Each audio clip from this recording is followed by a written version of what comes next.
Data 9 qershor. Ligji i për të rirë, kapitulli 13. Në rast se midis jush del një profet, apo një ndërimtar dhe ju propozon një shenjë apo një mrekulli, dhe shenja apo mrekullia për të cilën ju foli realizohet dhe i thot, le të shkojmë pas perendive të tjera që ti nuk i ke njohur kurrë dhe le të shërbejmë, ti nuk do të dëgjosh fjalët e këtij profeti apo të këtij ndërimtari, sepse Zoti, Perëndia juaj, ju vë në provë për të ditur nëse e doni Zotin, Perëndin tuaj me gjithë zemër dhe me gjithë shpirt. Do të shkoni pas Zotit, Perëndis tuaj, do të keni frikë nga ai, do të respektoni urdhërimet e tij, do t'i bindeni zërit e tij, do t'i shërbeni dhe do të jeni të lidhur ngushtë me të. Por ai profet ose ai ndërimtar do të vritet sepse ka folur në mënyrë që t'ju largojë nga Zoti, Perëndia juaj, që ju nxori nga vendi i Egjiptit dhe ju çliroi nga shtëpia e skllavërisë, për t'ju çuar jashtë rrugës në të cilën Zoti Perëndia yt të ka urdhëruar të ecësh. Në këtë mënyrë do të shkulësh të keqen nga gjiri yt. Në rast se vëllai yt, biri i nënës sate, biri yt ose bia jote, gruaja që prehet mbi gjirin tënd apo shoku që ti e do si shpirtin tënd, të nxit fshehtazi duke thënë, shkojmë të shërbejmë perendive të tjera, që as ti, as etrit e tu nuk i keni njohur kurrë, hyjnive të popujve që ju rrethojnë që janë pranë apo larg teje, nga një skaj tokës deri në skajin tjetër të tokës, mos ju nënshtro atij dhe mos e dëgjo. Syri yt nuk duhet të ketë mëshirë për të. Mos e kurse, mos e fsheh. Por ti duhet ta vrasësh. Dora jote të jetë e para që të ngrihet kundër ti për ta vrarë, pastaj le të vijë dora e gjithë popullit. Ti do ta vrasësh me gur dhe ai do të vdes, sepse ka kërkuar të largojë nga Zoti Perëndia yt që të nxori nga Egjipti, nga shtëpia e skllavërisë. Kështu tërë Izraeli do ta dëgjojë këtë ngjarje dhe do të ketë frikë e nuk ka për të kryer më asnjë veprim të keq si ky në gjirin tënd. Në qoftë se një ndër qytetet e tua që Zoti Perëndia yt të jep për të banuar, dëgjon të thuhet që njerëz të çoroditur kanë dalë nga gjiri juaj dhe kanë mashtruar banorët e qytetit të tyre duke thënë, shkojmë të shërbejmë perendive të tjera që ju nuk i keni njohur kurrë, ti do të bësh betime, kërkime dhe do të marrësh me kujdes në pyetje. Dhe në qoftë se është e vërtetë dhe e sigurt që ky veprim i neveritshëm është kryer me të vërtetë në gjirin tënd, atëherë do të vrasësh me shpatën tënde banorët e atij qyteti. Duke vendosur shfarosjen e tij dhe gjithçka që ndodhet në të, do të vrasësh edhe bagëtinë e tij. Pastaj do të mbledhësh tërë plaçkën e tij në mes të sheshit dhe do të djegësh me zjarr qytetin dhe tërë plaçkën e tij përpara Zotit, Perëndis tuaj. Ajo do të mbetet një grumbull gërmadhash për gjithnjë dhe nuk do të rindërtohet më kurrë. Prandaj asgjë nga ato që janë caktuar të shkatërrohen të mos ju ngjitet në dorë, me qëllim që Zoti të heqë dorë nga zjarri i zemërimit të tij dhe të tregojë të dhëmshur, ti vi keq për ty dhe të çmzoj ashtu siç është betuar etërve tuaj. Sepse ti e dëgjove zërin e Zotit, Perëndis tënd, duke respektuar të gjitha urdhërimet e tij që po të përcakton sot, duke bërë atë që është e drejtë në sytë e Zotit, Perëndis tuaj. Ligji për të rirë, kapitulli 14. Ju jeni bijtë e Zotit, Perëndis tuaj. Nuk do të bëni asnjë prerje dhe nuk do të rruheni midis syve për një të vdekur, sepse ti je një popull i shenjtë për Zotin, Perëndin tënd, dhe Zoti të ka zgjedhur për të qenë një popull i tij, një thesar i veçantë ndër të gjithë popujt që janë mbi faqen e dheut. Nuk do të hash asgjë të neveritshme. Këto janë kafshët që mund të hani: lopa, delja, dhia, dreri, gazela, dhia egër, stambeku, antilopa dhe kaprolli. Mund të hani çdo kafshë që e ka thundrën të ndarë dhe që përtypet midis kafshëve. Por nga ato që vetëm përtypen dhe që kanë vetëm thundrën të ndarë nuk do të hani deven, lepurin dhe baldosën që përtypen por nuk e kanë thundrën të ndarë, për ju janë të papastra. Edhe derri, që e ka thundrën të ndarë por nuk përtypet, është i papastër për ju. Nuk do të hani mishin e tyre dhe nuk do të prekni trupat e tyre të vdekur. Ndër të gjitha kafshët që rrojnë në ujë, mund të hani të gjitha ato që kanë pend dhe luspa, por nuk do të hani asnjë nga ato që nuk kanë pend dhe luspa, janë të papastra për ju. Mund të hani çdo zog të pastër, por nuk do të hani këto: shqiponjën, shqiponjën e detit dhe fajkuan e detit, shiftin, fajkuan dhe çdo lloj zhgabe, çdo lloj korbi, strucin, kukuvajkën mjekroshe, pulbardhën dhe çdo lloj krathate, bufin, ibisin, mjellmën, pelikanin, martin peshkatarin, kormorarin, lejlekun, çdo lloj gate, pupzën dhe lakurishin e natës. Çdo insekt që fluturon është i papastër për ju, nuk do ta hani. Por mund hani çdo zog që është i pastër. Nuk do të hani asnjë kafshë që ka ngordhur në mënyrë të natyrshme. Mund t'ua jepni të huajve që janë brenda portave tuaja që t'i han, ose mund t'ua shisni një të huaj, sepse ti je një popull që i je shenjtëruar Zotit Perëndis tënd. Nuk do ta gatuash kecin bashkë me qumshtin e nënës së tij.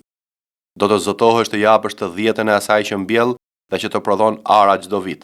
Do të hash përpara Zotit Perëndis tënd në vendin që ai ka zgjedhur si vendbanim për emrin e tij, të 10-ën e grurit tënd, të mushtit tënd, të vajt tënd dhe pjelljen e parë të tufave të bagtive të trasha dhe të imta, në mënyrë që ti të mësosh të kesh gjithnjë frikë nga Zoti Perëndia yt. Por në rast se rruga është shumë e gjatë për ty dhe nuk mund t'i çosh deri atje të 10-tat, sepse vendi që Zoti Perëndia yt ka caktuar për të vendosur emrin e tij është shumë larg nga ty, kur Zoti Perëndia yt do të ketë bekuar, atëherë do t'i këmbesh ato me para dhe me parat në dorë do të shkosh në vendin që ka zgjedhur Zoti Perëndia yt. Dhe do t'i përdorësh këto para për të blerë të gjitha ato që dëshiron zemra jote. Lop, dele, ver, pijedese, ose çfarëdo gjëje që dëshiron zemra jote, dhe aty do të hash përpara Zotit Perëndis tënd dhe do të gëzohesh ti bashkë me familjen tënde. Përveç kësaj, nuk do të lesh pas dore Levitin që banon brenda portave të tua, sepse ai nuk ka pjesë as trashëgimi me ty. Në fund të çdo 3 viteve, do të vësh më një anë të gjitha të 10-tat e prodhimeve të tua të vitit të tretë dhe do t'i vendosesh brenda portave të tua. Dhe Leviti që nuk ka pjesë as trashëgimi me ty, dhe i huaj, i jetimi dhe e veja që gjenden brenda portave të tua do të vinë, do të hanë dhe do të ngopen, me qëllim që Zoti Perëndia yt do të bekojë në çdo punë që do të zërë dora. Psalmi 99. Zoti mbretëron, popujt le të dridhen. Ai është ulur mbi kerubinët. Toka le të dridhet. Zoti është i madh në Sion dhe i shkëlqyeshëm mbi të gjithë popujt. Ata do të kremtojnë emrin tënd të madh dhe të tmerrshëm. Ai është i shenjtë. Mbreti është i fuqishëm dhe e do drejtësinë. Ti e ke vendosur të drejtën dhe ushtrove te Jakobi gjykim dhe drejtësi. Përlëvdoni Zotin Perëndin ton dhe bini përmbys përpara stolit të këmbëve të tij. Ai është i shenjtë. Mojsiu dhe Aroni qenë ndër priftërinjtë e tij dhe Samueli ndër ata që përmendën emrin e tij. Ata ju drejtuan Zotit dhe ai ju përgjigj atyre. Ai u foli atyre nga kolona e res dhe ata respektuan dëshmitë e tij dhe statutet që u dha atyre. Ti plotësove dëshirën e tyre o Zot, Perëndia ynë. Ti ishe për ata një Perëndi që fal dhe kur dënon prapësitë e tyre. Përlëvdoni Zotin Perëndin ton dhe adhurojeni në malin e tij të shenjtë, sepse Zoti Perëndia ynë është i shenjtë. Psalmi 100. Dërgojeni klith magëzimi Zotit, o banor të gjithë tokës. I shërbeni Zotit me gaz, ejani para tij me këngë gëzimi. Pranoni që Zoti është Perëndia. Na ka bërë ai dhe jo në vetë. Ne jemi populli i tij dhe kopeja e kullotës së tij. Hyni në portat e tij me falënderim dhe në oborrat e tij me lavde. Kremtojeni, bekoni emrin e tij, sepse Zoti është i mirë. Mirësia e tij është e përjetshme dhe besnikëria e tij vlen për të gjithë brezat. Psalmi 101. Unë do të këndoj mirësinë tënde dhe drejtësinë tënde. Do të këndoj lavdet e tua, o Zot. Do të kujdesem të bëj një jetë të ndershme, kur do të vish tek unë. Do të eci me zemër të pastër brenda shtëpisë sime. Nuk do të vë para syve të mia asgjë të keqe. Unë urrej sjelljen e atyre që devijojnë, nuk do të lejoj të bëhem si ata. Zemra e çoroditur do të largohet nga unë, nuk dua t'ia di për të keqen. Do të shfaros ato që shpiftinës kundër të afërmit, nuk do të duroj njeriu në hund përpjet dhe zemër krenar. Sytë e mi do të jenë mbi besniket e vendit dhe do t'i mbaj afër vetes. Ai që do të ecë me ndershmëri, do të jetë shërbëtori im. Kush vepron me mashtrim, nuk ka për të banuar në shtëpinë time. Kush thot gënjeshtra, nuk do të qëndroj para syve të mi. Çdo mëngjes do të asgjësoj gjithë të pabeset e vendit për të çrronjosur nga qyteti i Zotit të gjithë ata që kryejnë paudhësi. Isaia, kapitulli 41. Ishuj, mbani heshtje. Le të marrin forcat të reja popujt. Le të afrohen dhe pastaj të flasin. të mblidhemi bashk për të gjykuar. Kush e ka nxitur një nga lindja, duke e thirrur në këmbët e tij në drejtësi? Kush i dorëzoi komët dhe i nënshtroi mbretërit?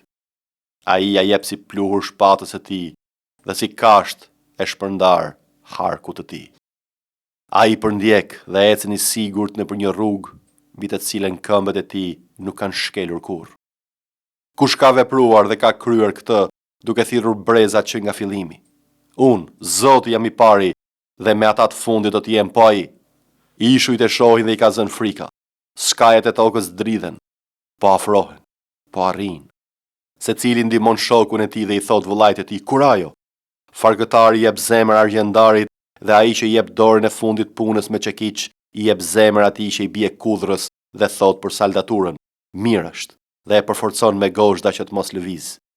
Por ti Izrael, shërbëtori im Jakob që kam zgjedhur pasardhës i Abrahamit, miku tim, ty që të mora nga skajet e tokës, që të kam thirrur nga cepat më të largët të saj, dhe të kam thënë ti je shërbëtori im, të kam zgjedhur dhe nuk të kam hedhur poshtë. Mos ki frikë, sepse unë jam me ty. Mos e hum sepse unë jam Perëndia yt. Unë të forcoj dhe njëkohësisht të ndihmoj dhe të mbaj me dorën e djathtë të drejtësisë sime. Ja tërë ata që janë zemruar kundër teje do të turprohen dhe do të shushaten. Ata që luftojnë kundër teje do të katandisen në hiç dhe do të zhduken. Ti do t'i kërkosh, por nuk do t'i gjesh më ata që të kundërshtonin, ata që të bënin luftë do të jenë asgjë, si një gjë që nuk ekziston më. Sepse unë Zoti, Perëndia yt, të zë nga dora e djathtë dhe të them, mos u frikso, unë të ndihmoj. Mos u frikso o krimbi i Jakobit, o njerëz të Izraelit, unë të ndihmoj, thot Zoti. Shpengimtari yt është i shenjtë i Izraelit. Ja, unë të bëj një shirëse të re me dhëm të mprehur. Ti do të shish malet dhe do t'i katandisësh në pluhur dhe do t'i bësh kodrat si byk. Ti do t'i frysh, era do t'i çoj larg dhe shakullima do t'i shpërndaj. Por ti do të gëzohesh te Zoti dhe do të përlëvdohesh tek i shenjtë i Izraelit. Të mirë dhe të varfrit kërkojnë ujë, por mungon. Gjuha e tyre u është tharë nga etja. Unë, Zoti, do t'u aplotsoj dëshirën. Unë, Perëndia e Izraelit, nuk do t'i braktis.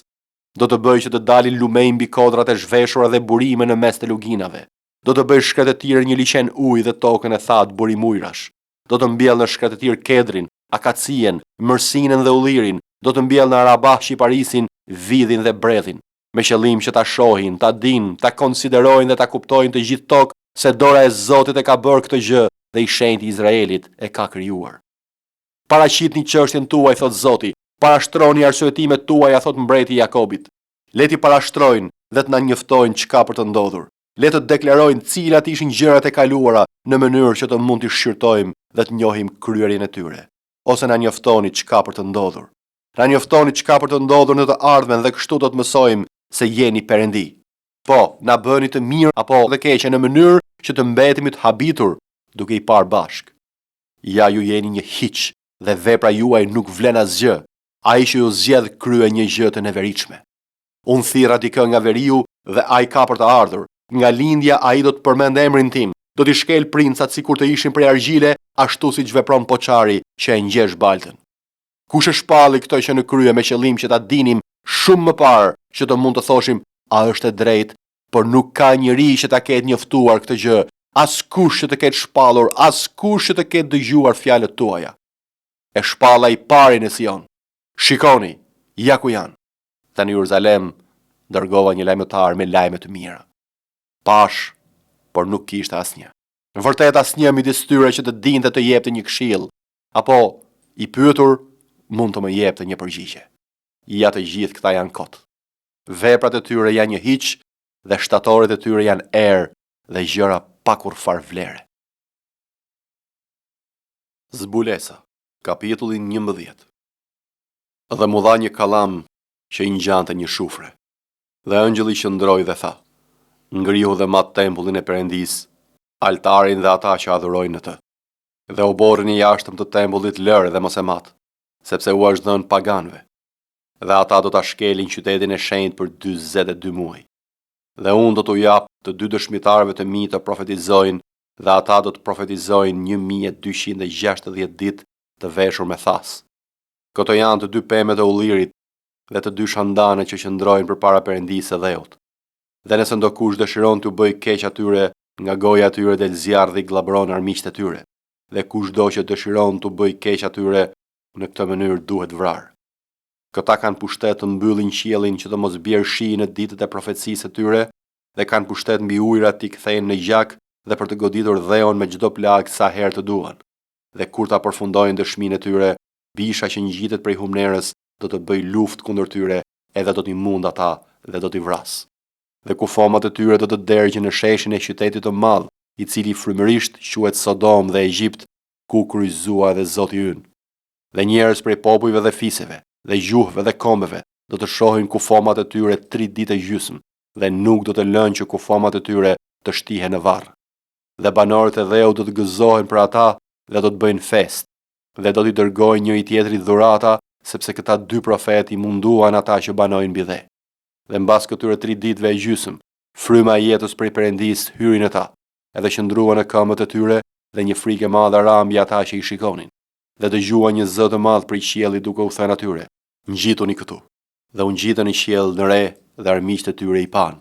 Dhe në ato orë ra një tërmet i madh dhe 1/10 e qytetit u rrëzua, dhe në tërmet u vran 7.000 njerëz. Dhe të tjerët u tmerruan dhe i dhan lavdi Perëndisë së qiellit. Mjerimi i dytë kaloi, dhe ja, mjerimi i tretë vjen shpejt. Dhe ëngjëlli i 7 i ra trumpetës dhe u bën zërat mëdhenj në qiell që thoshin: "Mbretëritë të botës u bën të Zotit ton dhe të Krishtit të tij, dhe do të mbretërojë në jetë të jetëve."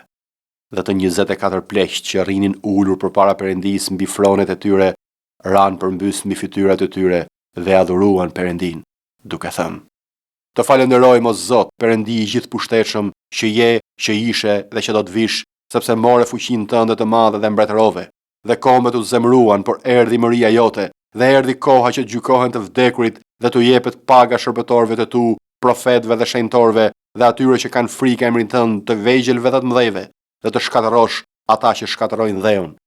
Dhe u hap tempulli i Perëndisë në qiell, dhe u duk arka e beslidhjes së tij në tempullin e tij, dhe u bën vetëtima dhe zëra dhe bubullima dhe tërmet dhe breshër i madh.